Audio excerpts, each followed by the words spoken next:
MDH ಚನ masala. ಈಗ ಕಡಲೆ ಇರಲಿ, ಹಲಸಂದೆ ಬೀಜ, ಕಪ್ಪು ಕಡಲೆ ಅಥವಾ ಬಿಳಿ ಕಡಲೆ, ಎಲ್ಲವೂ ಸ್ವಾದಿಷ್ಟವಾಗುತ್ತೆ. MDH.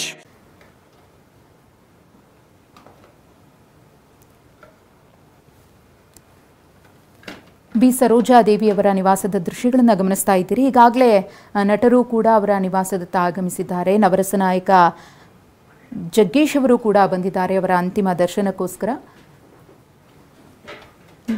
ನಟ ಮಂಡ್ಯ ರಮೇಶ್ ಅವರು ಇದೀಗ ನಮ್ಮ ಜೊತೆಗೆ ದೂರವಾಣಿ ಸಂಪರ್ಕದಲ್ಲಿದ್ದಾರೆ.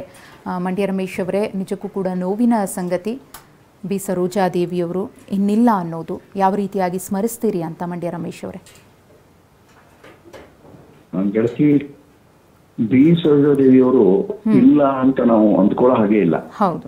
ಯಾಕೆ ಅಂದ್ರೆ ಎಲ್ಲಿವರೆಗೂ ಭಾರತೀಯ ಚಿತ್ರರಂಗದಲ್ಲಿ ಸೌಂದರ್ಯ ಮತ್ತು ಪ್ರತಿಭೆ ಎರಡರೂ ಒಟ್ಟು ಮೇಳೈಕೆಯ ಸಂದರ್ಭ ಬರುತ್ತೆ, ಅಲ್ಲೆಲ್ಲ ಉದಾಹರಿಸಬಹುದಾದಂತಹ ಮುಂದಿನ ತಲೆಮಾರಿಗೆ ಹೇಳಬಹುದಾದಂತಹ ಒಂದು ದೊಡ್ಡ ಹೆಸರು ಅಂತಿದ್ರೆ ಅದು ಬಿ ಸರೋಜಾದೇವಿ. ಚಂದ ಮತ್ತು ಅಭಿನಯ, ಪ್ರತಿಭೆ ಮತ್ತು ಬದ್ಧತೆ, ಈ ಮೂರು ಒಟ್ಟಿಗೆ ಸೇರೋದಂತೂ ಇಲ್ವೇ ಇಲ್ಲ. ಈ ಮೂರರ ಮೇಳೈಕೆ ಆದಾಗ ಮಾತ್ರ ಒಳ್ಳೆ ನಟಿ ಸೃಷ್ಟಿಯಾಗ್ತಾಳೆ ಅನ್ನೋಕ್ಕೆ ಒಂದು ದೊಡ್ಡ ಉದಾಹರಣೆ ಬಿ ಸರೋಜಾದೇವಿ ಅವರು. ನನಗೆ ಬಾಲ್ಯದಲ್ಲಿಲ್ಲ ಅನೇಕ ಚಿತ್ರಗಳಲ್ಲಿ, ರಾಜ್ಕುಮಾರ್ ಅವ್ರ ಚಿತ್ರಗಳಲ್ಲಾಗ್ಲಿ, ಕಲ್ಯಾಣ್ ಕುಮಾರ್ ಅವ್ರ ಚಿತ್ರಗಳಾಗ್ಲಿ, ಉದಯ್ ಕುಮಾರ್ ಚಿತ್ರಗಳಾಗ್ಲಿ, MGR, NTR, ಅಕ್ಕಿನೇನಿ ನಾಗೇಶ್ವರರಾವ್, ಅಮಿತಾಬ್ ಬಚ್ಚನ್, ಭಾರತೀಯ ಚಿತ್ರರಂಗದ ಬಹುತೇಕ 10ಕ್ಕೂ ಹೆಚ್ಚು ಭಾಷೆಗಳಲ್ಲಿ ಆಕೆ ಅಭಿನಯಿಸಿದಂತ ಒಬ್ಬ ನಟಿ ಬಿ ಸರೋಜಾದೇವಿ. ಬಹಳ ಸಂತೋಷ ಪಡಬೇಕಾದಂತಹ, ಆ ಕಾಲದಲ್ಲಿ ಎಲ್ಲರೂ ಸಂತೋಷ ಪಡಬೇಕಾದಂತಹ ಒಂದು ದೊಡ್ಡ ಪ್ರತಿಭೆಯನ್ನ ಎಲ್ಲರಿಗೂ ಹಂಚಿ ಹೋದಂಥವ್ರು. ಅದೊಂದು ಸ್ಮರಣೀಯವಾದಂತ ಪ್ರತಿಭೆ ಮತ್ತು ಸಾರ್ಥಕ ಬದುಕನ್ನು ಅನುಭವಿಸೋದು ಎಷ್ಟು ತುಂಬಾ ಜನಕ್ಕೆ ಸಾಧ್ಯ ಆಗೋದಿಲ್ಲ. ಆ ಕಾಲದಲ್ಲಿ ಸರೋಜಾದೇವಿ ಅವರು ಆ ಕಾಲದಲ್ಲಿ ಎಷ್ಟು ದೊಡ್ಡ ಒಂದು ಸಾಧನೆಯನ್ನು ಮಾಡಿದ್ರು ಅಂದ್ರೆ ಹೆಣ್ಮಕ್ಳು ಅಭಿನಯಿಸಕ್ ಬರೋದೇ ಒಂದು ಕಷ್ಟ ಅಂತ ದಿನಗಳವೆಲ್ಲ.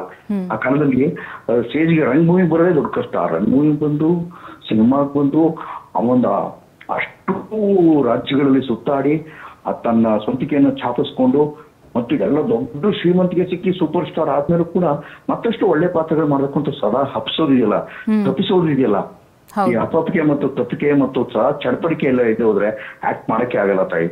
ಇವತ್ತಿನ ಹೊಸದಾಗಿ ಬರುವಂತ ಅನೇಕ ಹುಡುಗಿರು ಬರೀ 2 ರೀಲು, ಒಂದು ಸಣ್ಣದೊಂದು ಬಹಳ ಪುಟ್ಟದಂತ ಯಾವುದೋ ಒಂದು ಮಾತುಕತೆ, ಇನ್ನೊಂದು ಏನೋ ಒಂದು ಮಾಡ್ಬಿಟ್ರೆ, ಒಂದು ರೀಲ್ ಮಾಡ್ಬಿಟ್ರೆ ಮುಗೀತು, ಒಂದು ಎಪಿಸೋಡ್ ಮಾಡ್ಬಿಟ್ರೆ, ಒಂದು ಸೀರಿಯಲ್ ಮಾಡ್ಬಿಟ್ರೆ ಅವ್ನ ಆಕ್ಟಿಂಗ್ ಮುಗಿದೋಯ್ತು, ಅಷ್ಟು ಚಂದ ಅಂತ ಅನ್ಕೊಂಡ್ಬಿಟ್ಟಿರ್ತಾರ ಪಾಪ.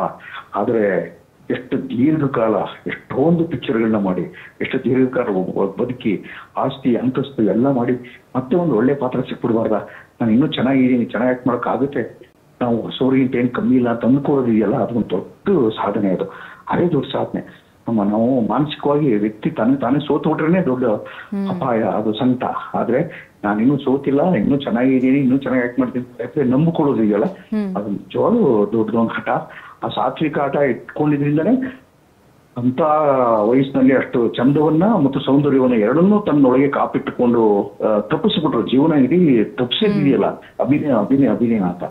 ಇಲ್ಲ ಇಷ್ಟೊಂದು ಜನಕ್ಕೆ ಹೊಸ ತಲೆಮಾರಿನ ಹುಡುಗರಿಗೆ ಆಕ್ಟಿಂಗ್ ಮಾಡ್ಬೇಕು ಹೇಳ್ಬೇಕು ಅಂತಾಗ್ಲಿ ಅವರು ಆ ಪಾತ್ರಗಳನ್ನ ಯಾವುದು ವಿಶೇಷವಾಗಿ ಕಿತ್ತೂರು ಚೆನ್ನಮ್ಮದ್ದು ಪಾತ್ರ ಇದೆಯಲ್ಲ, ಅದು ನಿಮಗೆ ಹೀಗೆ ಕೊಡಬೇಕು ಕಪ್ಪ, ಅದನ್ನೆಲ್ಲ ಕಲ್ಲು ಹೇಳಿಸ್ತಾರೆ. ಯಾಕೆ ಹೇಳಿಸ್ತಾರೆ ಅಂದ್ರೆ ಅವ್ರೊಂದು ರೋಲ್ ಮಾಡೆಲ್. ಅದು ಆ ರೋಲ್ಗೆ ಅವ್ರು ಮಾಡಲ್ಲ, ಹಿಂಗಿದ್ರು ಹಿಂಗಿರ್ಬೇಕು ಅಂತ ಕಲ್ತ್ಕೋಬೇಕು ನೀವು ಅಂತ. ಅದು ದೊಡ್ಡ ಸಂತೋಷದ ವಿಷಯ, ಸಂತೋಷದ ಸಂಗತಿ.